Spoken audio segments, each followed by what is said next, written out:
Olá, boa noite a todas, boa noite a todos.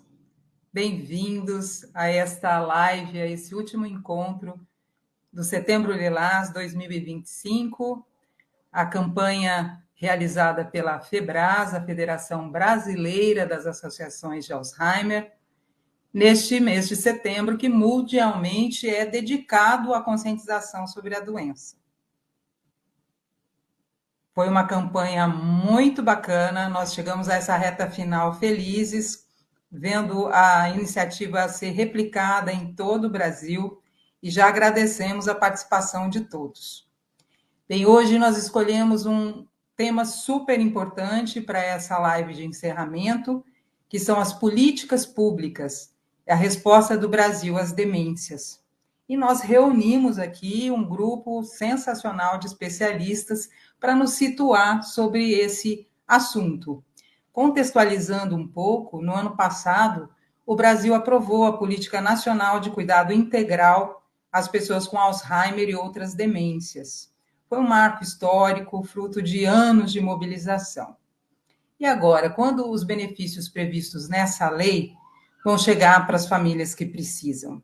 E que outras iniciativas nós temos no país, nos estados, nos municípios, experiências bem-sucedidas que podem ser replicadas, que podem nos ajudar na implementação da política nacional, estendendo esses benefícios a todos os brasileiros e brasileiras.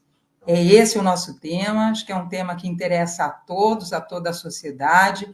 Então, você que está chegando para essa live, avisa a família, avisa os amigos, as amigas, para também participar aqui da conversa. Nós queremos que você fique à vontade para mandar suas perguntas para os nossos convidados e convidadas, tá?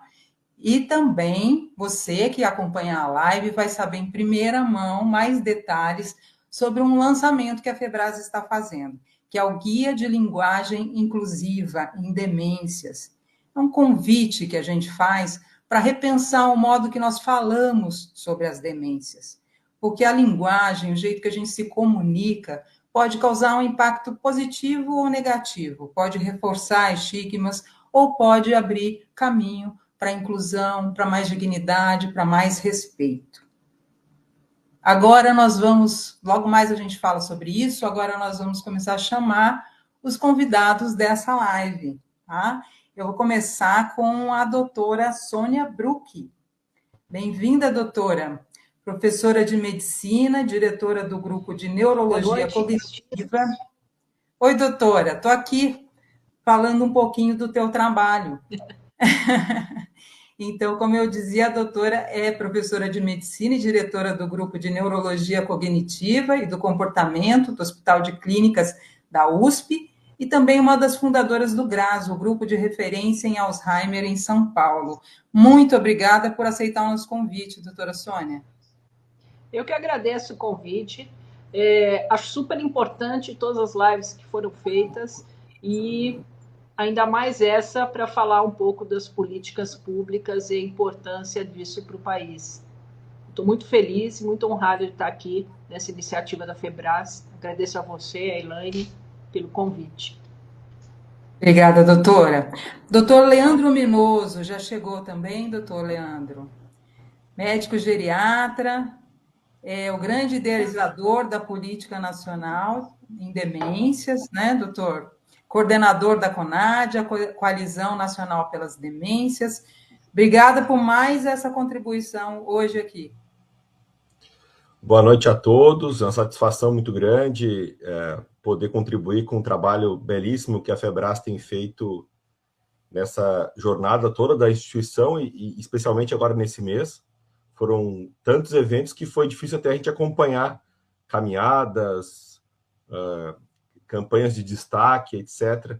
E é uma satisfação muito grande também poder dividir esse espaço com autoridades internacionais, né? A gente tem a presença do Diego, da Argentina, hoje aqui com a gente, para falar de avanços e de política no sentido positivo da palavra, de política de construção, de mudança na vida das pessoas.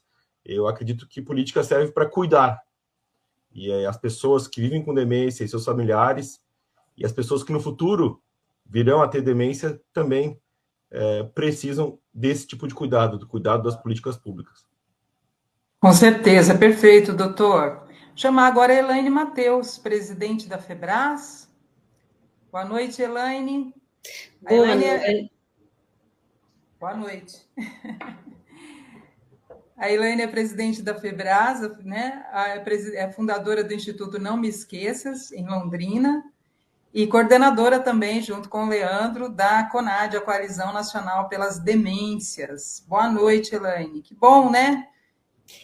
Boa noite, Cris. Nossa, que bom estar aqui, né, com vocês todos. É uma satisfação, uma honra dividir esse espaço aqui para a gente fazer um debate tão importante sobre as políticas públicas. Quando a gente fala de políticas públicas, muitas pessoas imaginam uma coisa distante, que não nos diz muito respeito, que não nos interessa muito, né? Mas eu acho que essa é uma oportunidade para a gente pensar exatamente como é que cada um no seu espaço pode atuar, né, de modo a promover melhor qualidade de vida às pessoas que vivem com o diagnóstico, às suas famílias. Então, estou muito feliz de estar aqui hoje, poder bater esse papo com vocês.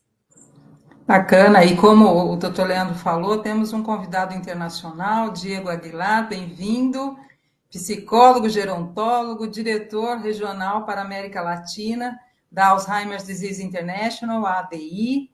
Ele lidera iniciativas junto aos governos e associações para promover planos nacionais de demência em toda a América Latina e Caribe. Oi, Diego, boa noite, obrigada pela presença. Buenas noches a todos. Perdón que no pueda hablar en portugués, es un tema pendiente, pero estoy muy contento de poder estar aquí acompañándolos en este cierre del Mes Mundial del Alzheimer, en nombre de Alzheimer's Disease International. Un saludo para todos los que están viendo este live. Muchas gracias por la invitación. Obrigada, dá para entender perfeitamente, tá, Diego? Fica tranquilo. Graças. E temos agora outro convidado, né, o Gustavo San Martín, administrador, diretor da FEBRAS, fundador de duas organizações de referência, a CDD, Crônicos do Dia a Dia, e a AME, Amigos Múltiplos pela Esclerose, voltadas à informação e ao apoio de pessoas que convivem com doenças crônicas. Oi, Gustavo, obrigada por estar aqui com a gente. Eu que agradeço, boa noite a todos que conectaram, quem está acompanhando em casa também. Enfim, estou muito feliz de encerrar um ciclo de Setembro Lilás com muita informação. Não podia encerrar de melhor forma, senão trazendo especialistas para a gente fazer aí um wrap-up, fazer um resumo geral de tudo aquilo que a gente destacou ao longo do mês. Hoje a CDD realizou um evento, né? Hoje realizamos um evento no Centro de Convivência do Idoso, aqui em Guarulhos, São Paulo. Ana, parabéns. Obrigada, gente, a presença de todos. E agora a gente começa uma primeira rodada de perguntas e depois a gente vai abrir para as perguntas que chegarem aí de quem está acompanhando essa live. Pode ir mandando nos comentários, no direct da FEBRAS, que a gente vai responder aí na medida do possível. Vamos procurar responder a todas as perguntas, tá bom?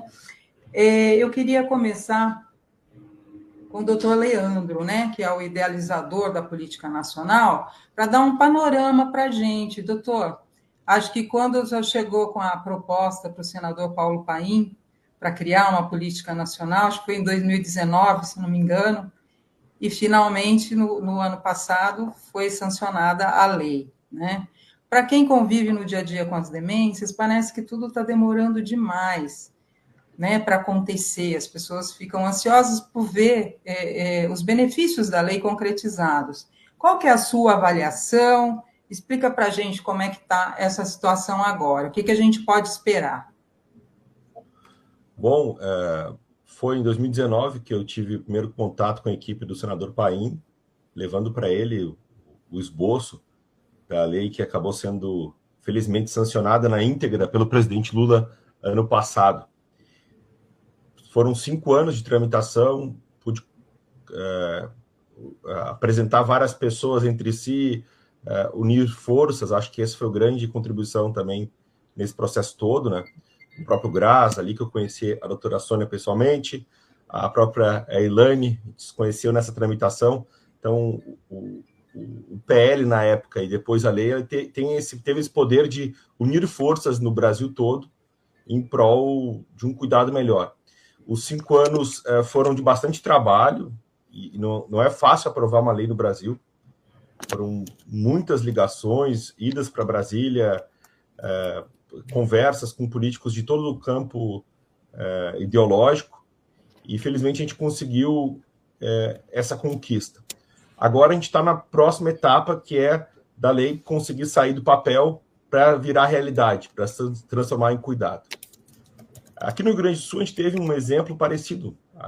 Em 2018, apresentei um projeto de lei, a lei foi aprovada em 2022 e teve um pouco de morosidade do poder público em colocar ela em prática.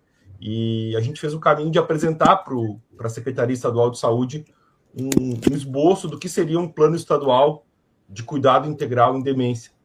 E esse mesmo caminho a gente começou a fazer agora nacionalmente, junto com a Elaine. No começo do ano a gente reuniu iniciativas que já estão disponíveis no Brasil, ou seja, de baixíssimo custo, para que se comece um plano nesse ano e ano que vem, e ao longo desse processo também de 18 meses a gente pudesse ter uma construção aí sim mais colaborativa, ainda mais colaborativa, porque o que a gente está levando lá já teve já teve uma trajetória, já teve Conferência Nacional de Saúde, etc. A gente quer ver que seria muito importante para o governo adotar um plano inicial e pensar em 2027, 2030 num plano aí sim, com super orçamento, né? E eu posso estar sendo meio utópico, né? Mas é algo que a gente vai perseguir. Aí sim, preparado para todas as vicissitudes do SUS, questões geográficas que a doutora Sônia explora bastante também, testagens específicas para a população do Norte, Nordeste, ribeirinhos, etc. Ou seja, a gente vê que o momento seria esse, da lei sair do papel com ações que já estão acontecendo, e aí sim trabalhar num plano 2027, 2030 mais robusto, envolvendo mais a sociedade civil, o SUS, com um orçamento aí também bem delimitado. O que a gente quer é que esse projeto não fique parado. Ano que vem a gente tem um ano eleitoral, e aí eu falo não enquanto médico geriatra, mas enquanto advocate, enquanto propositor de políticas públicas. É um ano que pode ser morto em termos de ação pública, né? Então a gente construiu um plano, a gente mostrou ele para muitas pessoas, essa iniciativa. O ministro vai nos receber, a gente tem esse indicativo, o senador Paim se comprometeu a ir junto nesse momento, para que a gente possa discutir. E a gente vê no Ministério da Saúde vontade em participar. Eles estão fazendo uma série de iniciativas e por aí vai. O que acontece é que a demência ela tem uma invisibilidade em políticas públicas muito grande, e saúde pública toda hora vem demandas novas e prioridades novas. A gente sabe que o governo federal hoje está muito focado na questão do autismo, está muito focado nas filas de espera para cirurgia, para consulta com especialistas, tanto que o programa atual do governo agora tem mais especialistas, né? Então, a gente vai tentar, mais uma vez, colocar demência tendo visibilidade para conseguir dar esse espaço. Então, o cenário atual de otimismo, posso assim dizer, compartilhar com as pessoas, né? Infelizmente, as coisas não são na nossa velocidade que nós gostaríamos, mas também a gente não pode desanimar nesse momento, que agora falta pouco para a gente ver as coisas acontecendo. Tá certo. Elaine, na semana passada, o doutor Leandro e você participaram de uma audiência pública no Senado, na Comissão de Direitos Humanos, né? Justamente para discutir a implementação da política nacional. E você fez 2 propostas para, né, articular melhor esse plano de ação. Queria que você falasse um pouco sobre elas. Tá bem, eu acho que o Diego pode expandir um pouco, mas no dia 25 de setembro, no mesmo dia que nós estávamos participando da audiência no Senado, a Assembleia Geral das Nações Unidas aprovava a inclusão das demências na declaração propositiva da 4ª reunião de alto nível, como ela é chamada. O que significa isso, né? O que significa essa aprovação? Está se discutindo, nesse caso específico, a meta 3.4, que é a redução da mortalidade por doenças ou condições crônicas não transmissíveis, diabetes, hipertensão, enfim, doenças coronárias e etc. E a demência, que é hoje no Brasil a 4ª principal causa de morte em pessoas acima de 70 anos, por exemplo, e no mundo prevê-se que será a 3ª em muito pouco tempo, não aparecia dentre as doenças crônicas ali descritas. Então, ter isso aprovado neste documento, que é um compromisso que os países todos assumem, é importante para você pensar estratégias de política pública, na medida em que isso deve se tornar uma referência na avaliação do alcance dessas metas, né? Então, uma das propostas que nós encaminhamos junto ao senador na ocasião foi exatamente a de incluir no documento brasileiro, nas metas, conforme estão descritas no site do Ministério da Saúde, na 3.4, a diminuição no número de mortes por demência e a redução dos riscos de pessoas com demência.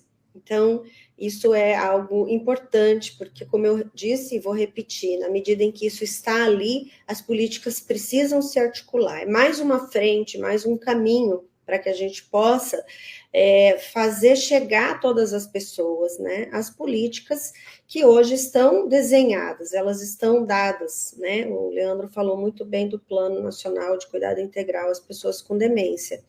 E na mesma ocasião, nós também sugerimos a constituição de uma comissão interministerial e também com a participação da sociedade civil e outras lideranças, para exatamente avançar, né, numa pactuação que inclua estratégias, metas e orçamento.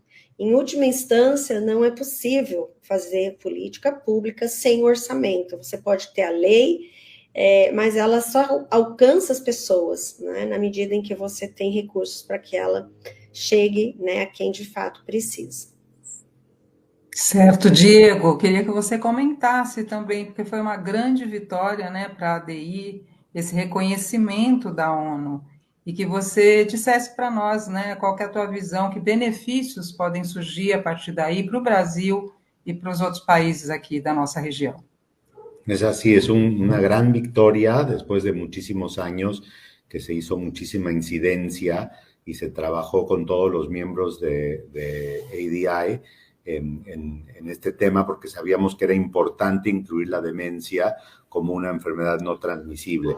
Un poco, a ver, recordemos primero cuáles son las enfermedades transmisibles que ya estaban incluidas, todo lo que tiene que ver con enfermedades cardiovasculares, cáncer, todo lo que tiene que ver también con enfermedades respiratorias, todo lo que tiene que ver también con enfermedades renales, por ejemplo, y realmente nos sorprendía en la comunidad de la demencia que no estuviera incluido el Alzheimer y las otras demencias en este paquete, ¿no? Entonces, después de mucho trabajar, logramos esto en la declaración política y se incluyó por primera vez la demencia.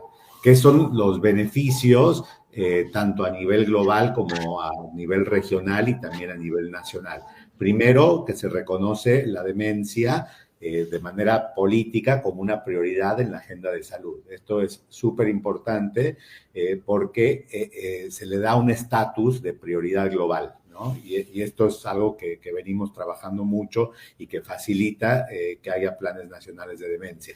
Por otra parte, también nos da acceso al financiamiento y a la cooperación internacional. Hay fondos para poder trabajar enfermedades no transmisibles y la demencia no estaba siendo parte de esto, ¿no? Pero también muy importante, hay una cohesión en todo lo que son los factores de riesgo. Sabemos que hay muchos factores de riesgo que son compartidos con las otras enfermedades no transmisibles y se fomenta, por supuesto, todo lo que tiene que ver con la prevención primaria que es súper importante. Esto también nos lleva a fortalecer los sistemas de salud a nivel global, a nivel regional y también en el Brasil. En cuanto al diagnóstico temprano, todo lo que tiene que ver con la asistencia postdiagnóstica y los cuidados a largo plazo. Pero creo que también algo muy importante que muchas veces no tomamos en cuenta es que fortalece la manera en que medimos y rendimos cuentas y que los gobiernos se ven obligados a hacer esto, ¿no? O sea, esto está impulsando la transparencia de los gobiernos y que puedan tener este deber de informar cómo están el tema de la demencia en cada uno de los países. Entonces, todo esto, al ser incluido como enfermedad no transmisible, es una gran noticia en todo el mundo y sobre todo para países como Brasil, en donde se está trabajando sobre su Plan Nacional de Demencia. Ótimo, Diego, obrigada. Doutora Sônia, qual que é a sua visão sobre esse momento, né, de expectativa aí da implementação, os principais desafios na sua visão? E também queria que a senhora comentasse sobre São Paulo, sobre a lei municipal de Alzheimer, né, que surgiu a partir do GRAS, né, do Grupo de Referência em Alzheimer. Por favor. Claro. Bom, acho que é um momento muito propício para se discutir as demências, as doenças relacionadas, né? A gente tem tido muitas discussões sobre os fatores de prevenção, né? Depois da publicação dos 14 fatores, enfim, que estão relacionados. E acho que é um momento principalmente de discussão e de exigências de tomadas de decisões da parte dos governos, né? Tanto onde tem lei de Alzheimer, seja municipal ou estadual, ou no federal, né? Então, o GRAS é um grupo multidisciplinar que discutiu, elaborou o plano aqui da cidade de São Paulo. A tramitação também foi longa, né? Menos longa do que do Plano Nacional, durou 3 anos, né? Contou com o apoio do então vereador Natalini, né? E foi sancionada em janeiro de 2021, né? Nós não tivemos ainda muitas implementações do que foi aprovado em lei. Existem algumas ações pontuais, né, pela prefeitura e pelo estado, mas a gente não tem ainda uma implementação efetiva, né, que é uma coisa que parece ser muito difícil da gente conseguir em locais grandes, né? A cidade de São Paulo tem 14 milhões de habitantes, né? O Brasil, então, nem se fala, né? Com 220 milhões, enfim. Então, isso torna muito difícil a implementação, mas como o Leandro falou, inclusive a gente discutiu várias coisas, né, com o GRAS, foi muito boa a troca de experiências com a Elaine e tudo, e se exige um orçamento, né? Eu acho que para você implementar essas ações, você precisa ter um orçamento dedicado a isso, né? Então, acho que é de fundamental importância. Agora, fiquei muito feliz, não sabia dessa resolução aí da ONU, amplia mais ainda a força para se pedir resoluções, né? Achei fantástico. Bom, para ter orçamento tem que ter visibilidade, né? Tem que ter mobilização, tem que ter advocacy. Gustavo, qual que é a tua visão sobre isso, né? A Elaine fala muito, o doutor Leandro também, que a participação da sociedade civil é muito importante, né? Na implementação, para conseguir a implementação e depois o acompanhamento todo, né? Da lei.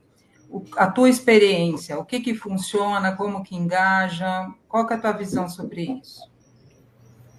Bom, eu para estabelecer o meu lugar de fala, eu sou uma pessoa que convive com uma doença rara no Brasil, esclerose múltipla, e comecei meu trabalho por conta do meu próprio diagnóstico. E eu fundei ONG, eu não montei empresa. Então, como um fundador de ONG, eu sou um eterno otimista. Eu sempre acredito que a gente está cada vez mais próximo daquilo que é o ideal que a gente trabalha todos os dias. Dito isso, eu também não posso deixar de associar experiências anteriores, como a própria criação da Portaria 199, que é um Plano Nacional de Enfrentamento das Doenças Raras. Isso lá em 2014. Quando a gente pega 10 anos depois, a gente vê ainda grandes desafios na aplicação da Portaria 199, e eu vou trazer aqui, na sequência, a minha leitura dos desafios que a Política Nacional do Enfrentamento às Demências pode enfrentar e se deparar. Então, começando de uma forma bem pragmática, o Plano de Ação Nacional, ele já é muito mais do que a gente tinha antes, porque nós não tínhamos nada. Mas ele foi idealizado, pensado e discutido em um momento de enfrentamento ao Alzheimer, demências, um momento onde a gente tinha muito mais intervenções não medicamentosas do que medicamentosas, né? Então, pensando da perspectiva do que nós estamos vivendo agora de tecnologia, desenvolvimento de pesquisa, novos tratamentos, a gente também tem que trazer esse olhar do quão efetivo é a própria proposta do Plano Nacional. Então, quero trazer algumas questões. Por exemplo, a gente tem grandes desafios em traduzir a lei em diretrizes e metas específicas, mensuráveis, um cronograma viável de implementação. A gente tem, já foi dito aqui, desafio em garantir um financiamento adequado, né, especialmente nesse momento de restrição orçamentária. Apesar de acreditar que, uma vez tendo uma lei, né, na amplitude que é a lei que nós estamos discutindo, a gente já está muito mais próximo de conseguir garantir o nosso orçamento. A gente tem desafios estruturais, que são desafios do SUS. Então, quando a gente pensa em aplicação da lei a nível federal, a gente tem que pensar, será que nós temos geriatras, neurologistas espalhados pelo Brasil para dar conta do volume que a gente espera se a gente fizer bem o trabalho de conscientização, de encurtar essa jornada de diagnóstico?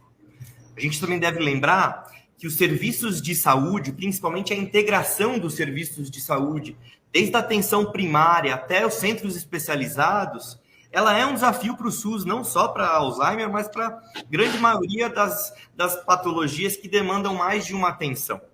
Então, alguns municípios até têm iniciativas louváveis, mas o fato é que a gente lida com superlotação, subfinanciamento do SUS, a capacidade de absorver novas demandas é desafiadora, né? A gente tem uma falta de infraestrutura para facilitar diagnóstico precoce também.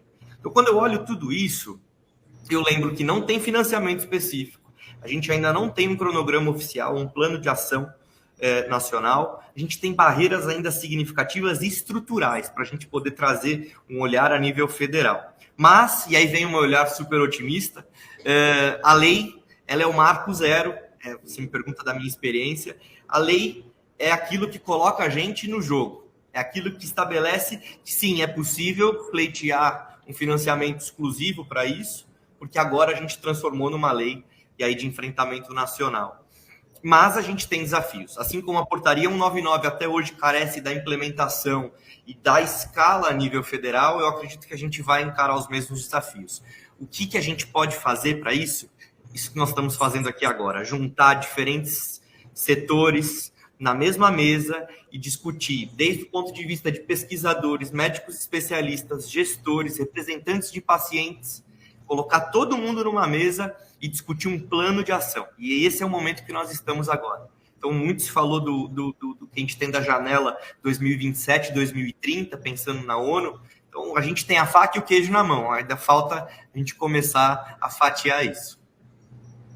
Isso é um pouco o papel da CONAD, né? Gostaria que vocês comentassem e contassem um pouco mais sobre a CONAD. Elaine, Leandro? Vou deixar para o Leandro falar, ele é um dos idealizadores, acho que ele pode falar da CONAD. Bom, o que a gente precisa, né, Gustavo, justamente é que agora o etapa, a lei por si só, ela não tinha essa capacidade de determinar ações específicas do Poder Executivo. Isso aí tornaria ela inconstitucional, a gente não conseguiria avançar. Então, todo esse trabalho de 5 anos, ele foi de adaptação legislativa, de texto, porque justamente nós gostaríamos que a lei fosse aprovada. Então, como é uma lei que vem da sociedade, não vem do poder, não vem do executivo, ela precisou ter uma redação extremamente adaptada. E o que a gente espera agora é que, com um plano nacional, aí sim, com todas as características que a própria ADI recomenda, que a OMS recomenda, de estratégias de governança, com metas, com prazos, etc. Esse plano, ele sendo oficializado pelo Ministério da Saúde ou por uma junta ministerial, aí sim a gente pode pensar em orçamento. Acho que até antes do orçamento a gente precisa saber para onde vai, onde nós vamos alocar esse dinheiro. E a gente tem algumas conquistas também que vale a pena destacar, porque esse trabalho não é feito só pela gente. A gente tem, por exemplo, o trabalho da doutora Cleusa Ferri, da Unifesp, que ela liderou uma iniciativa que agora está na sua fase 2, chamada RENADE. Então, a gente já tem uma fase 1 de um plano nacional de demências, que é justamente o RENADE. Porque nós temos informações preciosíssimas de quais são as demandas não atendidas das famílias, isso falando em realidade de todo o país, né? A doutora Sônia sabe, é um estudo bem feito, inclusive a gente participou da oficina de discussão, então, ou seja, o governo federal contratou, através do PROAD, do SUS, a Unifesp e o Hospital Alemão, Oswaldo Cruz, então a gente já tem uma série de informações importantes, mas o plano nacional em si é que vai dar essas metas, essas diretrizes. Bom, como eu comentei, foi importante ter dado esse pontapé inicial, né, para chegarmos até a lei, e foi muito importante a tramitação porque a gente conseguiu unir forças. Hoje, esse movimento de FEBRAS, ABRAS, ADI, USP, Unifesp, iniciativas do Rio Grande do Sul, que podem conversar com aquelas do Ceará, que estão sabendo que na Bahia algo está sendo feito, ou seja, a gente consegue trocar mais figurinhas, então isso foi uma conquista. E a ideia da CONAD foi justamente isso, que a partir do momento que a lei foi sancionada em junho do ano passado, essa união, ela se mantivesse. Porque se várias pessoas começassem a procurar o governo com ideias pontuais, se o governo não tivesse, de repente, para quem buscar um tipo de aconselhamento, essa relação com o poder público que a gente construiu também, e a gente tem ali a relação direta com o senador Paim e com outros parlamentares, então tudo isso para não ser jogado fora, e para a gente continuar nessa batida, nesse mesmo ritmo de união, de advocacy coletivo, foi criado, no começo do ano passado, a CONAD. A gente está começando ainda nossas ações e tem dado certo, porque a gente já tem esse esboço de um plano nacional, a gente já participou de um super evento da Folha de São Paulo há poucos meses, eu, a Elaine, a Selene Pinheiro, que é presidente da ABRAS, que também faz parte da coordenação. No momento, outro destaque que a CONAD participou foi nas sugestões críticas da Conitec para o Plano Nacional, eu estou tão afim de Plano Nacional de Demência, eu estou falando plano, mas não é Plano Nacional de Demência, é o PDCT. Né? São as diretrizes terapêuticas diagnósticas para Alzheimer no SUS, ou seja, como que o SUS vai disponibilizar tratamento para doença de Alzheimer especificamente. A gente conseguiu, através da CONAD, mobilizar mais de 20 sugestões, e sugestões consistentes, para que o SUS considere essa melhoria no acesso. Ou seja, a gente começa a dar alguns passos, a gente é um grupo voluntário, a gente agora vai pensar, depois que acabar setembro, em ampliar as pessoas que estão participando, fazer algumas trocas, etc., porque como a gente trabalha de maneira voluntária e são muitas coisas que acontecem, esse ano a gente não conseguiu fazer esse crescimento do número de pessoas, mas é algo que com certeza, né, Elaine, a gente vai pensar para os próximos meses, porque a gente vê, na gênese da CONAD estava isso, era união, uma coalizão.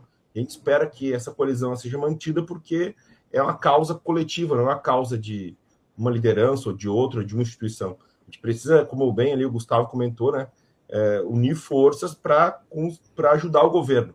O que eu tenho aprendido é justamente isso, os governos precisam de ajuda de especialistas, de ajuda de quem entende. Especialista pode ser aí familiar, que de alguma forma se especializou, pessoas que vivem com demência, que aí se apropriaram de política pública, médicos, enfermeiros, professores, porque eles precisam que a gente vá até eles com algumas soluções. Isso é bem significativo. Quer comentar, doutora Sônia?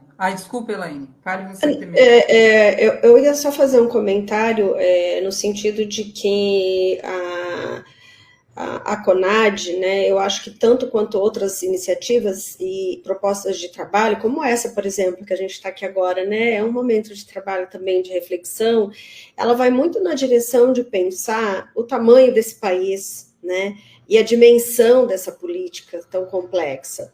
Nem ela pode se dar sozinha, né, eu acho que isso está muito claro, a gente falamos, inclusive, né, ela está agora inserida dentro de uma política pensada para as condições crônicas não transmissíveis, então ela precisa dialogar com essas políticas, que já existem, algumas já muito bem-sucedidas, inclusive, né, e também não é possível, né, que ela aconteça na dimensão grande da federação, por iniciativa de muito poucas pessoas, né, ou poucas lideranças. Então, quanto mais pessoas a gente tiver, e aí eu dizia no começo, né, que todas as pessoas que estão nos acompanhando aqui, aquelas que depois vão acessar esse nosso bate-papo, elas todas são agentes políticos, todas são agentes importantes de mudança. Nós temos neste grupo que está aqui, pessoas que trabalham em iniciativas locais, pequenas, né? Depois o Leandro, se tiver tempo, pode contar da experiência do projeto 60 Minutos, que é num município muito pequeno. A gente tem experiências em municípios de médio porte, como a que eu vivencio aqui em Londrina, que são 600 mil habitantes, e a gente tem gente aqui que fez política na cidade de São Paulo, que é maior que muitos países por aí, né? E sem contar, né, nossa interlocução com os organismos internacionais. Então, eu estou só pontuando algumas questões que eu acho que são importantes para que todos entendam que não somos nós 5, nós 6, nem outras 10, 12 pessoas que vão conseguir alavancar tudo isso que é necessário para que as iniciativas alcancem as pessoas lá na ponta, lá na UBS, lá nos ambulatórios, lá nos hospitais clínicas, todos precisam fazer, porque é quando a gente bate a porta do nosso vereador, é quando a gente encontra com o nosso prefeito, é quando a gente vai escolher quem serão os nossos próximos líderes, que a gente também pauta essas questões, né? E também procura fazer um trabalho de levantar essa demanda. E às vezes não é nem aí, gente. É só falando sobre as nossas dificuldades, as nossas expectativas e as nossas necessidades. Assim a gente também faz, né, política pública. Então eu queria complementar para dizer que o tamanho, né, da condição que a gente tem é tão grande que nunca seremos suficientes. Muitos mais serão necessários. Doutora Sônia, quer comentar? Eu acho que, pegando um pouco a fala de todo mundo, acho que a Elaine resumiu muito bem, nós somos imensos, né? E quanto mais pessoas estiverem envolvidas, muito melhor, né? Para exigir os nossos direitos todos. E você comentou, Cristina, uma coisa será que a gente vai ter especialistas suficientes, né? Eu acho que falando como especialista, eu tenho certeza absoluta que a gente não teremos especialistas suficientes para atender as necessidades. Por isso que eu acho que é importantíssimo a gente estabelecer metas de instrumentalizar os profissionais de saúde para que eles sejam habilitados a fazer um diagnóstico e acolhimento das famílias, né? Acho que o conhecimento é fundamental. E a partir do momento que você torna o assunto mais discutido, as pessoas vão exigindo melhor atendimento, né? O indivíduo que está lá na ponta, na UBS, que vai medir sua pressão, né? Ou vai fazer o exame do diabetes, enfim, vai falar, olha, eu acho que eu não estou bem, né? Eu acho que alguma coisa está diferente com o meu raciocínio ou com a minha memória, seja o que for, enfim, ou eu estou tendo dificuldades para, enfim, lidar com as situações que antes eu não tinha, né? Então eu quero saber o que eu tenho, né? Eu acho que pode ser algum problema. Então, isso é fundamental. Acho que esse indivíduo que está lá na ponta atendendo, seja a pessoa que está medindo a pressão, seja alguém da enfermagem que está fazendo acolhimento, seja um médico, né, clínico geral, enfim, tem que estar instrumentalizado, ou uma pessoa muito importante, que são os agentes comunitários de saúde, né, que nos programas de saúde são fundamentais, eles que lidam com as famílias, né, diretamente.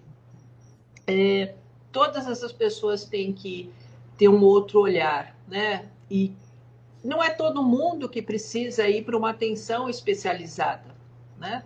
O Leandro comentou do programa agora, tem especialistas, excelente, tomara que também tenha especialistas para as demências, né?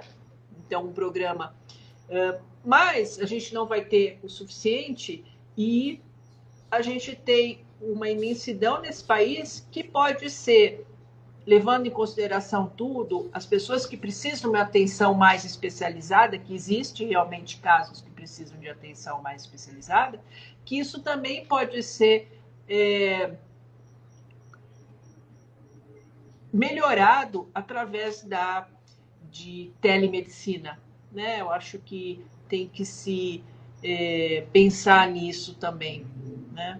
Porque a gente, em definitivo, a gente não terá gente suficiente especializada, né? Eu acho que todo mundo tem que estar habilitado e com segurança para atender a essa demanda.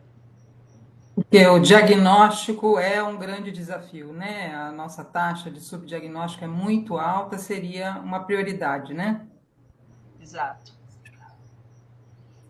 Diego, você que conhece a experiência de tantos outros países, quer comentar también?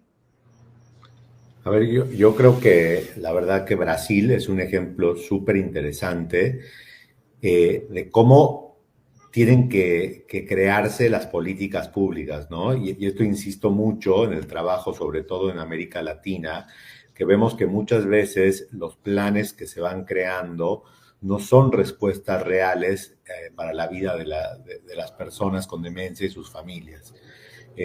Y por eso es importante, y lo mencionaban hace rato, de que participen todos. Y cuando hablamos todos, no solamente son los médicos, no solamente son los científicos, no solamente son las universidades, sino también que se integre la sociedad civil, las familias, los cuidadores, las personas con demencia, para que realmente la construcción de esa política pública sea lo más inclusiva posible, ¿no? Y es algo que vamos viendo en algunos países, que se crean planes nacionales de demencia que son muy lindos, pero que realmente no son una expresión de lo que está pasando en el territorio, ¿no? Y en ese sentido, Brasil es interesante porque es un país muy grande, el país más grande de América Latina, entonces tienen una diversidad enorme y por lo tanto muchísimas necesidades. No es lo mismo vivir en São Paulo que en un pueblo en el interior de Brasil, por supuesto, ¿no? Y hay diferentes necesidades de diagnóstico, de acceso a los tratamientos, tanto farmacológicos como no farmacológicos, al apoyo subdiagnóstico, etcétera. Y es importante, por lo tanto, tener también una diversidad de respuestas, ¿no? Y en ese sentido, creo que Brasil, en este proceso que van teniendo ustedes y que venimos siguiendo todos en América Latina, son un ejemplo y ojalá que muchos otros países puedan tomar ese ejemplo que es tan interesante, en donde han podido construir esta coalición que me parece que es súper valiosa, porque no solamente sociedad civil, sino también la sociedad civil supo trabajar en red con otros grupos, con otros sectores. Eso también es importante, porque a veces sociedad civil se encierra en sí misma y no sabe trabajar con otros, ¿no? Y que realmente sea una respuesta para todos. Esto creo que es fundamental, ¿no? Y otro tema que yo siempre digo es que las necesidades de América Latina son muy diferentes a Europa, a Estados Unidos, entonces también tenemos que plantearnos qué necesitamos hoy nosotros acá. Y creo que esto que están hablando y el proceso que está pasando en la coalición siempre va a poner en el centro el cuidado.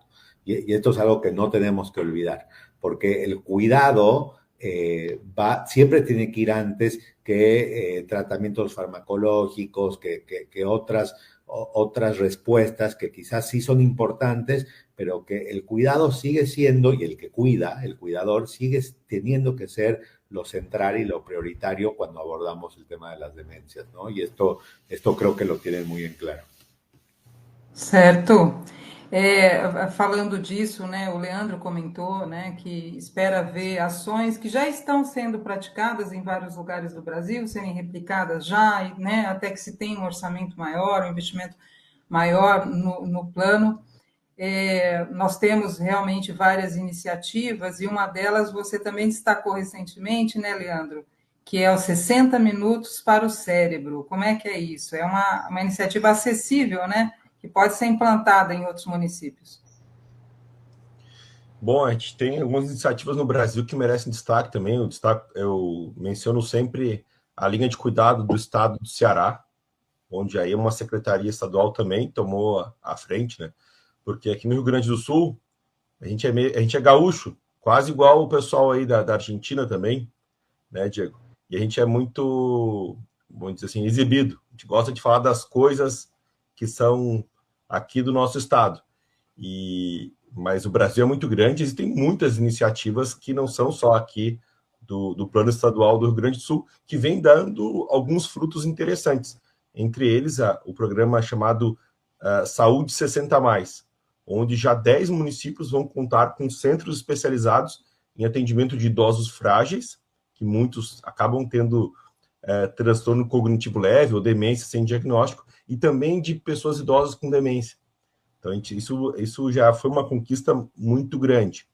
E no município e eu vinha há um tempo com essa iniciativa, inclusive a gente colocou uma sugestão para o Ministério da Saúde, analisando os motivos pelos quais na atenção primária não se faz o diagnóstico de demência, de síndrome demencial.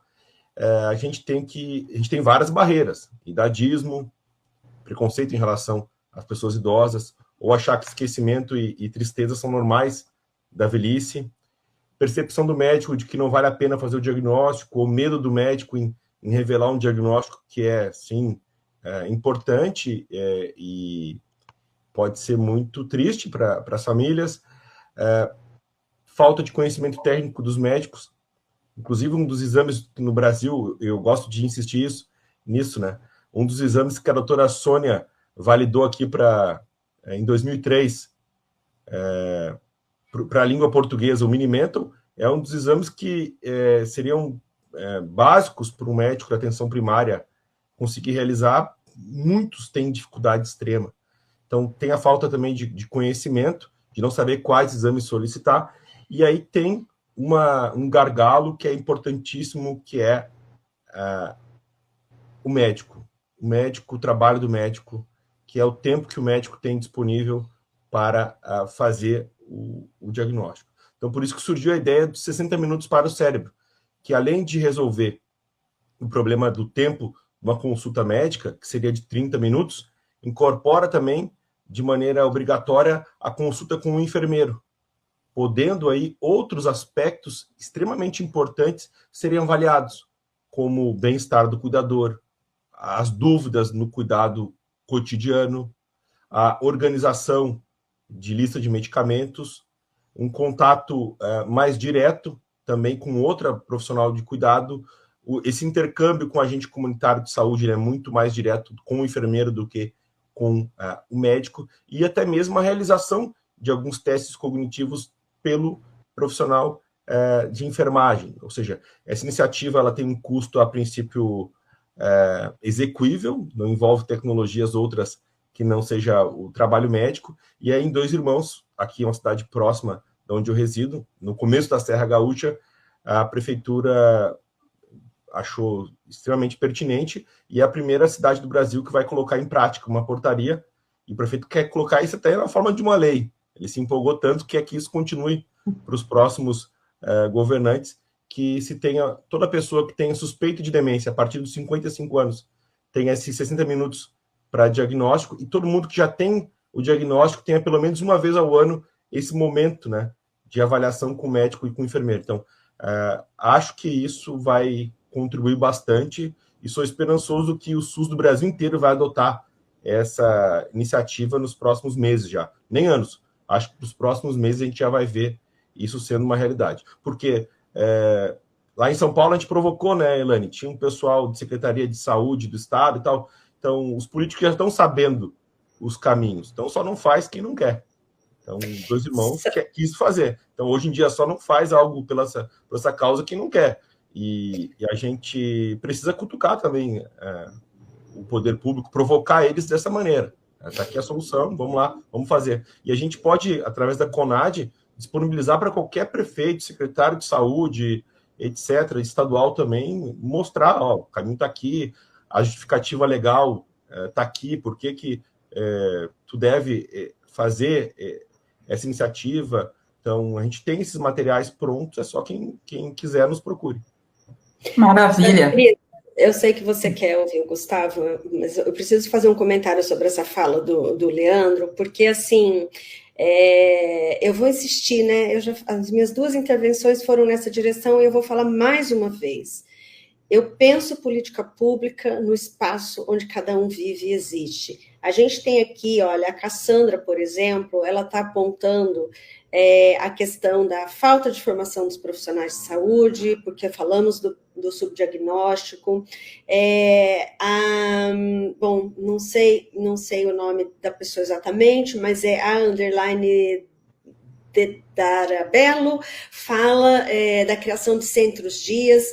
A política, de fato, gente, ela acontece no município, né? Então, quando a gente pensa num plano nacional, é claro que a gente está buscando uma força maior para nos dar instrumentos para fazer acontecer lá no nosso bairro.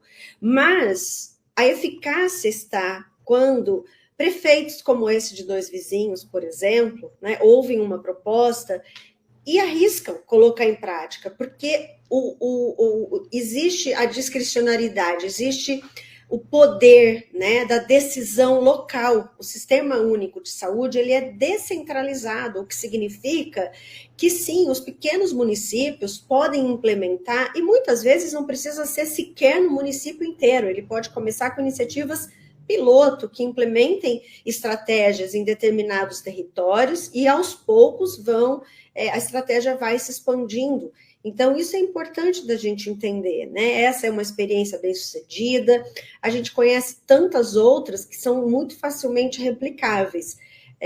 Eu costumo dizer que a política é a arte de tomar decisões.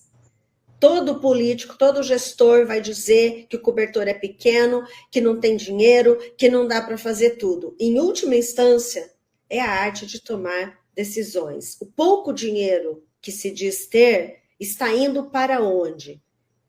É a decisão, quem está tomando a decisão de colocar o dinheiro. Então, é isso, né? E daí a importância também dos conselhos, né, onde a gente pode atuar. Os fundos do direito da pessoa idosa têm recursos para financiar projetos públicos e por aí vai. Mas vamos ouvir, Gustavo, pode jogar bola para ele. Antes, Gustavo, só um comentário rápido aqui. A Silvânia diz o seguinte: na região onde moro, ninguém fala em demência. Minha salvação foi ter conhecido o curso Zelar. E não paro de aprender para poder lidar da melhor forma possível com a minha mãe, né? O Zelar foi uma iniciativa que também beneficiou, né, a todos e que surgiu em Londrina, né, Elaine? É uma iniciativa da Febras, e eu tive também a feliz notícia essa semana que o Zelar foi colocado dentro do Plano Estadual do Rio Grande do Sul como uma recomendação para capacitação, para formação dos profissionais, dos ACS. Então, eu acho que é uma resposta importante também, né? Que, como eu acabei de dizer, né, uma decisão local da Secretaria de Estado de levar esse conhecimento e reconhecer, porque quando uma secretaria valida, chancela uma capacitação, né, ela está dizendo para o seu profissional, nós vamos reconhecer isso dentro do seu processo, na sua carreira, né? Então, isso é importante. E está aí, é gratuito, é online, para qualquer pessoa que quiser fazer. Gustavo, seu comentário.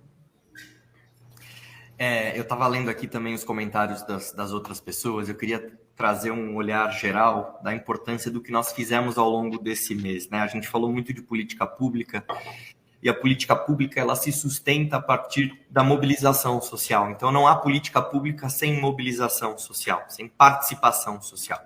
Então, desde você explorando ali no seu município um espaço de convivência ao longo do dia, ou fazendo um curso de capacitação ali, chancelado pelo Estado do Rio Grande do Sul, no final do dia é mobilização social. Então, eu queria trazer um destaque especial àquilo que a gente ainda não viveu, que nós vamos viver nos próximos anos, que é a priorização das políticas públicas. A gente vive num mundo de terapia gênica, num mundo de encurtar jornadas de diagnóstico. Cada vez mais a gente tem pessoas diagnosticadas, não só com Alzheimer, mas com várias outras doenças. Acho que é hora da gente olhar para esses últimos 30 dias de setembro, iluminamos o Brasil inteiro e fizemos uma série de ações. E eu queria trazer a importância. A gente fala muito de política pública e eu, particularmente, o meu principal drive é esse. Só que não existe política pública sem mobilização social. Então, essas grandes campanhas que nós fazemos de conscientização em setembro, ou mesmo um dia nacional de conscientização que permite a gente iluminar o Congresso Nacional, que permite a gente falar, pautar essa condição que a gente trabalha todos os dias, ela só existe porque a gente se mobilizou. Então, o meu grande comentário é isso. Eu vejo aqui as pessoas participando, a Cassandra, o Bem-Estar Saúde, parabéns, o evento foi incrível. Parabéns para vocês que estão acompanhando a gente e que vão compartilhar essa informação e que vão mobilizar as pessoas da sua comunidade. Porque a gente fala muito do agente comunitário, né? E ele deveria ser melhor projetado a nível federal, porque o agente comunitário ele tem muita importância ali naquela comunidade. Ele é membro da comunidade. Todo mundo que está aqui com a gente agora é membro dessa grande comunidade da FEBRAS, das associações que militam por Alzheimer e outras demências. Então, a minha grande mensagem aqui é: a gente fala de política pública, é necessário, mas no final do dia, quem cria a agenda da ordem de prioridade é o tamanho da mobilização social no Brasil. Então, que não deixemos de lado essa visão estratégica. Se a gente quer continuar fazendo com que a política tenha aplicabilidade, não deixemos de falar sobre e que a gente siga manifestando as nossas opiniões, compartilhando conteúdo, informação, porque é só assim que a gente pauta a ordem de prioridade do governo. Falando, né, em algo que todos podemos fazer, uma coisa que todos podemos fazer é mudar o jeito que a gente fala sobre as demências, né, Elaine? E nós temos uma novidade hoje que queremos compartilhar aqui com vocês em primeira mão, que é o pré-lançamento do Guia de Linguagem Inclusiva em Demências da FEBRAS. É isso mesmo, também uma outra forma de fazer política, né? Quando a gente educa as pessoas ao nosso redor. Então, nós estamos hoje fazendo o pré-lançamento, eu vou ser muito breve, porque nós já estamos terminando o nosso encontro aqui, eu tenho certeza que queremos ainda ouvir, né, os nossos convidados nas suas palavras finais. Eu vou compartilhar o link para vocês conhecerem um pouco, muito rapidamente, como eu disse. O Guia de Linguagem Inclusiva em Demência está publicado no site da FEBRAS. Nós vamos fazer um evento também para falar um pouco mais sobre ele, mas aqui é um material escrito numa linguagem também muito tranquila, muito direta, muito objetiva, e que tem essa finalidade, né, de sensibilizar todas as pessoas para que a gente fale sobre as demências e as pessoas que vivem com demência e os familiares que convivem com pessoas com demência de um modo que seja inclusivo, humanizado e acolhedor. E por que isso é importante? porque a linguagem constrói realidades. Então, é disso que a gente fala aqui nesse guia. O material, como eu disse, está todo disponível para vocês, para baixarem quando quiserem. Nós teremos algumas versões impressas que vamos fazer chegar principalmente aos meios de comunicação, né? É importante que eles se sensibilizem. E outros guias de linguagem já foram escritas, guias de linguagem inclusiva para as pessoas com deficiência. Hoje acabamos de ver o lançamento do guia sobre o idadismo, né? Que vai ser também um material super importante.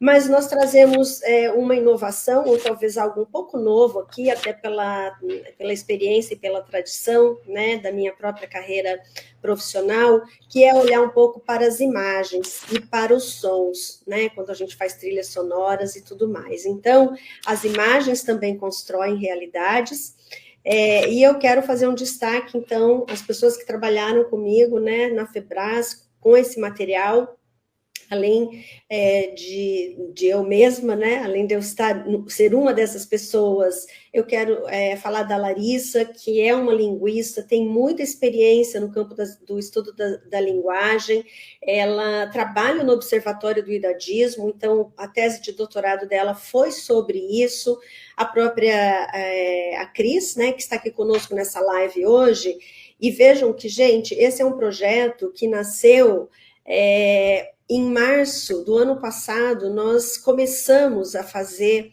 pela Febras um editorial que se chama, começou assim, né? Vamos parar de falar mal de Alzheimer.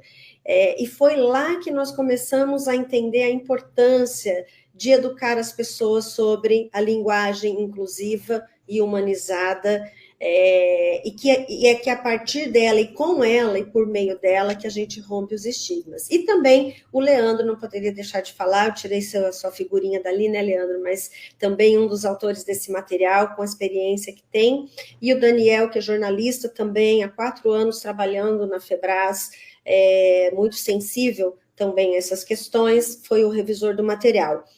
Vejam, nós temos na Febras um editorial que se chama Radar, nós publicamos uma vez por semana uma coletânea das matérias mais importantes que foram publicadas nas mídias nacionais. Muitas vezes nós deixamos de divulgar as matérias ali porque a linguagem era excludente, porque tinha coisas como mal de Alzheimer, tinha coisas como pessoas que sofrem de Alzheimer e por aí afora. Então, fica o convite para que todos acessem, para que vocês distribuam esse material, vamos fazer chegar o maior número de pessoas possível, serve para profissionais da saúde, serve para jornalistas, serve para as pessoas que estão aí na gestão pública, serve para advogados, serve para os familiares, serve para todos nós.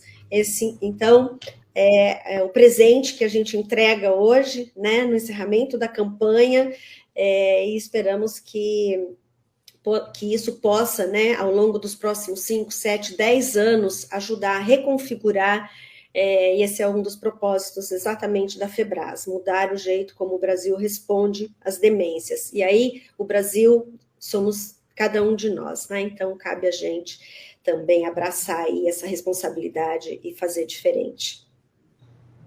Perfeito, Elaine. Olha, o nosso tempo está acabando. Agradecer aqui, né, as pessoas que estão acompanhando. Tem muitos parabéns aqui para a campanha, para a conversa, né?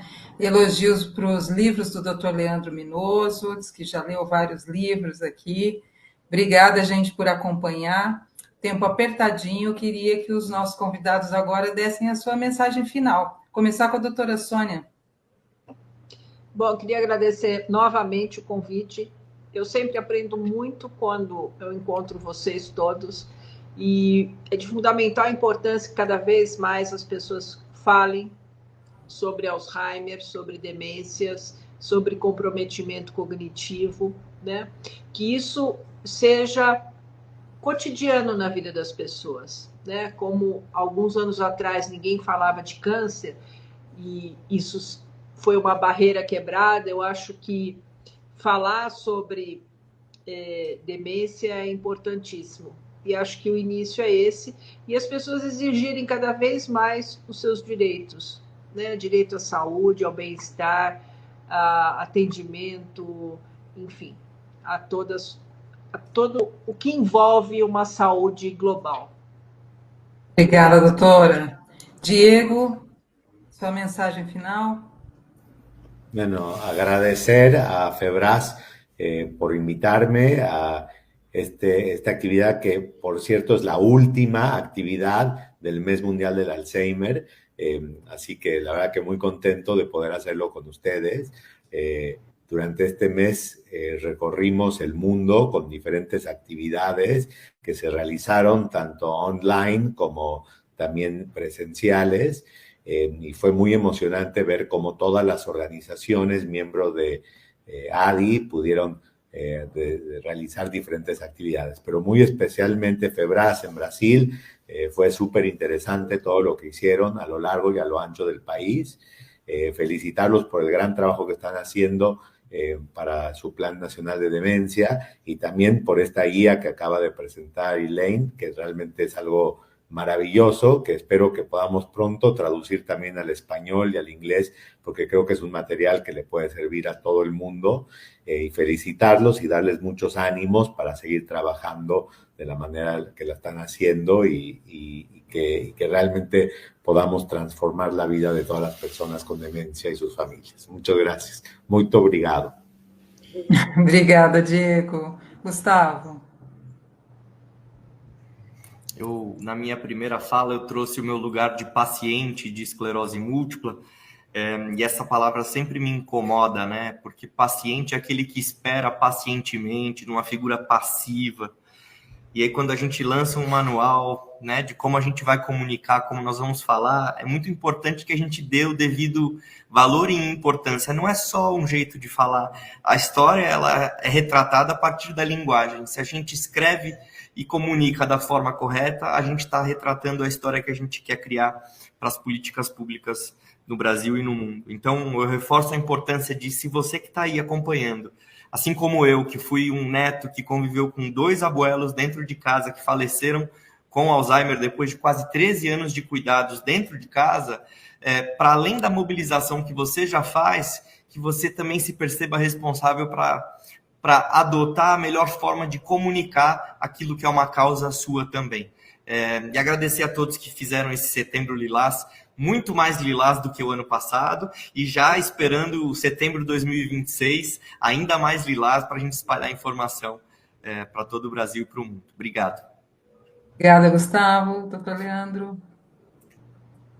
Bom, boa noite a todos e a todas, né, que nos acompanharam.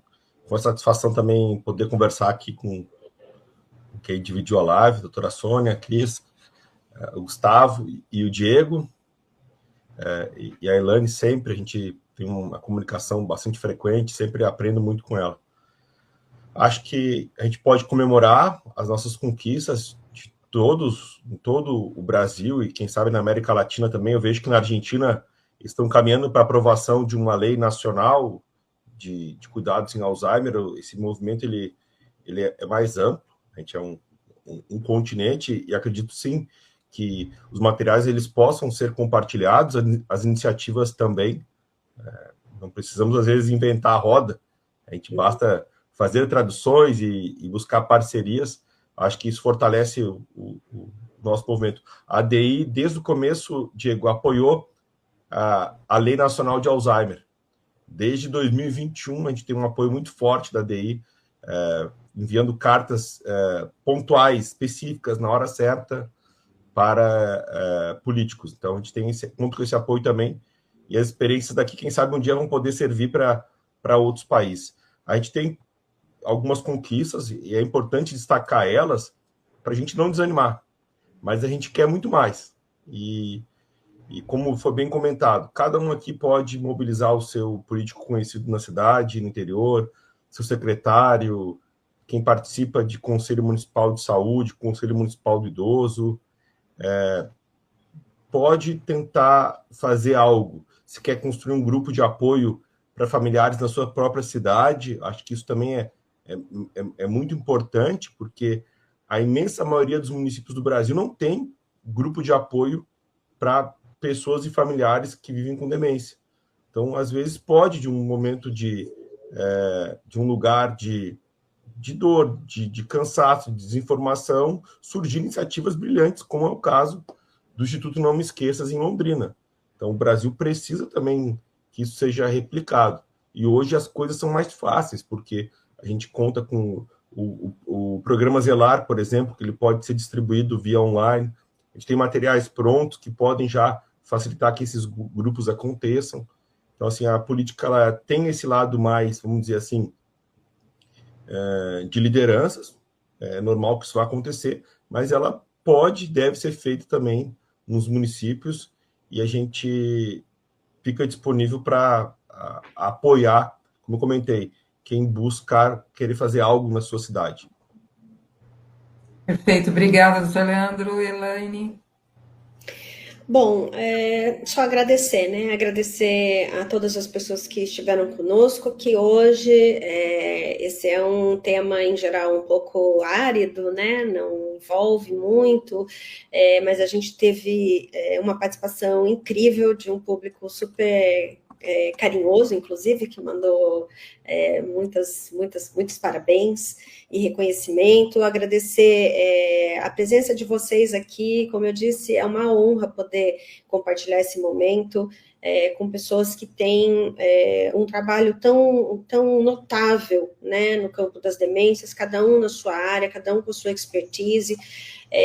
A ADI tem sido uma parceira incansável junto à FEBRAS para o desenho dessas políticas e o avanço dessas políticas, né, foi condição importante, um documento encaminhado ao senador Paulo Paim, na aprovação do plano, da política nacional por parte da ADI. Agora nós tivemos a vice-ministra, uma vez que o Alexandre Padilha foi impedido de participar da Assembleia Geral da ONU, a vice-ministra esteve presente no evento paralelo que a ADI organizou, a convite, né, da FEBRAS e da ADI. Então, essas mobilizações são importantes. Eu quero agradecer, Diego, a você, e também a Paola, como liderança da ADI, por todo o apoio que vocês têm dado, e a vocês que são parceiros, né?